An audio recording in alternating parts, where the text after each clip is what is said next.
That's what we're talking about.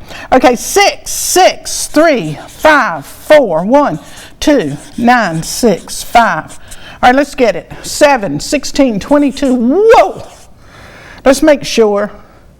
6, 7, 16. It is. There's that master number. Okay. That master number, there's really 1, 2, 3. Well, there's other master numbers too, but these are so high that there's no need to even talk about those. But anyway, so this is the master number of 22, and it is the builder. So, if that is so, the foundation upon which we stand, the foundation of our lives, the core of our being, the character of our essence, or the essence of our character, if you will, is to build something. There's nothing here. There's nothing here that we're going to sit down on and rest upon our laurels. We are constantly having to build, rebuild, remake, rebuild, remake, rebuild. Okay, the next one, let's see. 9, 14, 18, 20, 25. Maybe. Let's see. 9, 14, 18, 20, 25. All right? So, in there, I'm just coming back and saying what I'm saying before I got there. I love this. I say the words, and then the number comes behind me and verifies what I've said. But I didn't plan to say that. I didn't plan to have 25 to show up. But that's a release. So we are constantly having to let go of ideas and beliefs and thoughts and, when people say, well, especially in religion, in traditional religion, there's this, it's almost an iron curtain and tells you that you shouldn't do this and you shouldn't do that and you can't do this and you can't do that and you better not go in that direction or investigate Buddha or Krishna or any of the other many, many multi-folded aspirations of seeking enlightenment of your own self through various gods. But there's traditional religions that tell you that you shouldn't do that. That's not true. That is not true. You must seek and seek. The Bible says, those who seek me diligently will find me. So it is your duty. As a disciple, it is your duty to investigate, to search. When people say, don't look into numerology or astrology or any of those things, they're of the devil, the tarot, or any of those, esoteric arts and sciences. No, God says, the same God that, people hold dear and near and fear, those who seek me diligently will find me. And so we are part of, didn't I just start that with this? We are part of those elements and minerals of the earth and of stars, stardust. Yeah, we're in this world, but we're not of it. We're electromagnetic energy. Now, how could it be that we are down here on this earth, traveling about 40,000, spinning in the galaxy at about 40,000 miles. How can it be that all these stars and other galaxies that swirl and swirl, sort of like a commode when it goes down, when you flush it, okay? I tell you one thing, that's a good example with a commode. You go and you empty and do your business, and then you flush it. And all of that swirling power has an effect on what you've emptied in that commode. Right? So how in the world can it be that the stars and everything that exists in these galaxies not having an influence on the electromagnetic force that is within us? You tell me. You are light inside of you, and you recognize light.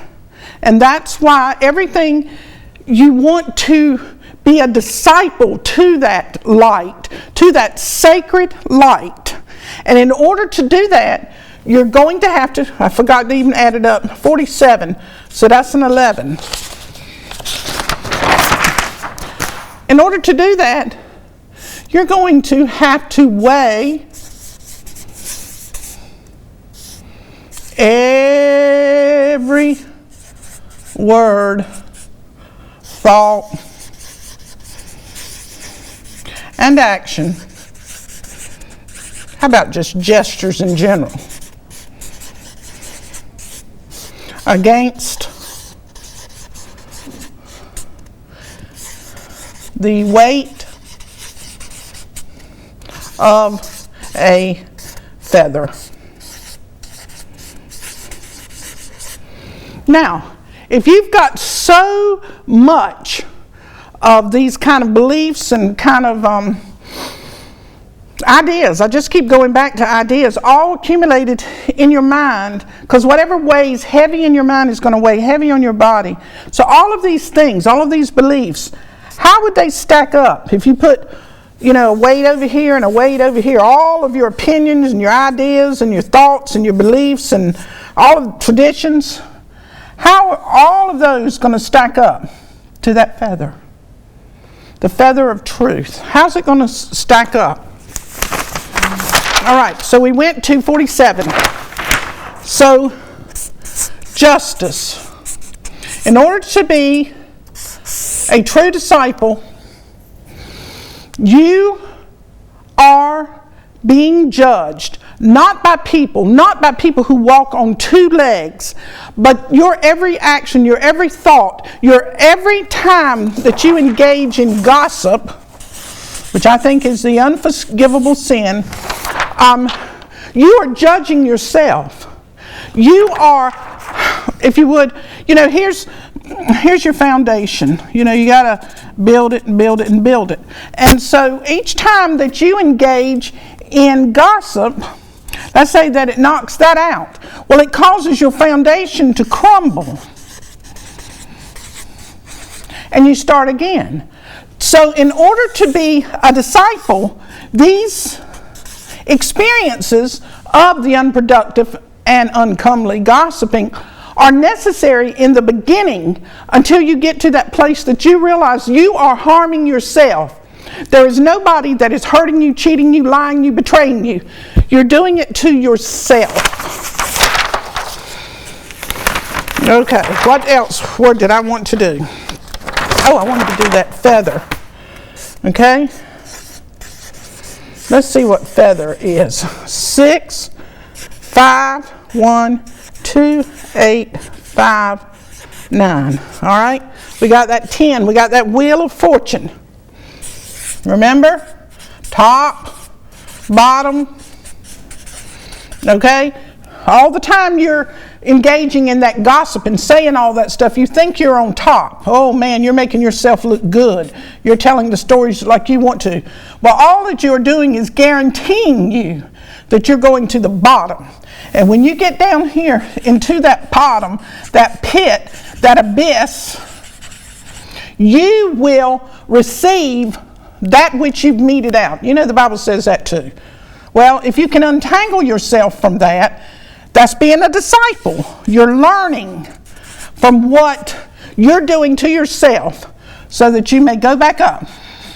Not to receive some accolades of praise, simply to get out of that, the Christians call it the miry clay, but to get out of that horrible feeling of unproductivity. That works for me. Okay, 7, 9, 17, 26. Woo! Let's see, 7, 9, 17, 26. That's 8. All right. Control. That's the only feather. Woo! Boy, that's a high statement. Wow. The only control that you have is divine control that is coming from above, and it is light as a feather. How about that? That is so amazing to me. And then when you add that up, of course, you got that 9, and y'all seen me do it so many times on earth. The 9 is the hermit, and you come down here. You know how to be gods. That's easy. Learning how to be human is hard. Learning how to forgive, learning how not to carry grudges, learning how not to be envious and jealous and being a conspirator. That's a disciple unto yourself. You have got to find that core within yourself. That core. Let's see. 3, 6, 9, 5, 11, and 12. You've got to find that core within yourself. You know that 11 means justice, okay? And you also know that 12 means enlightenment. So both of these, you know, when you say, well, that's not fair, it's the only fairness is going to come from within here. The only fairness, the only balancing of the scales with that feather, remember? The only enlightenment is going to come from within here. This 23, how 23? Woo! Paula. 23. I love it. And this 20, you know, is mother, father, child, God. Okay? There you go. 23. But what you'll do with this 23 is vibrate. That light that Jesus said He is and you are. Let's see what that is. Light. Okay? Start it with a 12. 9, 7, 8, 2, 20. So we got a 9. Now, do I need to just sit down and just be quiet for the rest of the show? I always say that we are electromagnetic photons of light inside of this body that when we die, we exit at about 186,400 miles per second. So it's really about 262, but anyway, I put it up there. Per second, we exit the body. We go out. We go back. So light is this hermit again.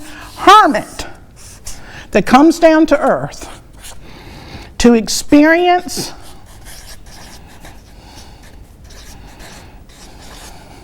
life as a disciple unto himself.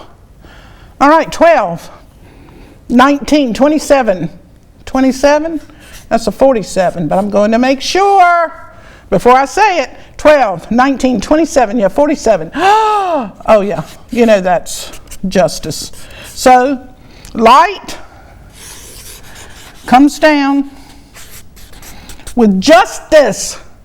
Light comes down and is operating all the time. That's the personality of light. So, the Bible says that He reigns on the just and the unjust. We can't say what is good or bad. We don't have an idea because our vision is so limited, and we're basing it on pleasure. Bring pleasure to me, keep pain away from me. So we're not looking at the whole thing. We're looking at this little teeny, less than that. But anyway, light is a 56. 56. I love it. Light. You know why I love it? Because in the I Ching, that's an ancient Chinese divination book, says that the 56 is a wanderer. No fixed abode. Now that tells me that this world is not our home. We're just visiting here. We're coming down, see what's going on, go through all the experiences, and then we're going to get out of here. So this fixed 56, Jesus said, you know, the foxes have foxholes and the birds have nests, but the Son of Man hath nowhere to lay his head. That's exactly true for us too. And yet we, you know, get in these houses and somehow we attach some kind of permanence to it. You know that we even have the audacity to call us, this is my home. Okay? This is my home. No, it's not. No, it is not. And then sometimes we'll say this is, which is even more ridiculous, this is my land. Okay? This is my car. We just love that word my. Why we love that word? 13, and that's 25. So we got to let go of it. And death and transformation right there, that's 38. That's that 11, that's that justice. We meet it out all the time, don't we? But anyway, this is not our home. This is not our home. This light that is within us, that's moving us to experience all of these things, will leave. It is what animates us. We are not this home. This is not our home. This will go back to the earth, or it'll go in an urn somewhere. And we're going to exit. So while we are here, we are to live as light and a disciple. I love that. A disciple unto ourselves. What was that word? Okay, go back to disciples. Vibrate. We're in this world, but we're not of it. All right, so disciple was that 40. Is that right? 23 and 17, 40. So the foundation, how about that? I love that. We're getting ready to say something here. Okay? That disciple was the number of Saturn. Okay? Which rules time. But time does not exist. That again is something we're doing arbitrarily. We look at our watch and we think 5 minutes have passed, an hour has passed, it'll be 2 more hours before I get to do that. It's not so. That which is underneath never changes, and it cannot be measured. And it is a physics law that you cannot know how fast you are going and where you are located at the same time.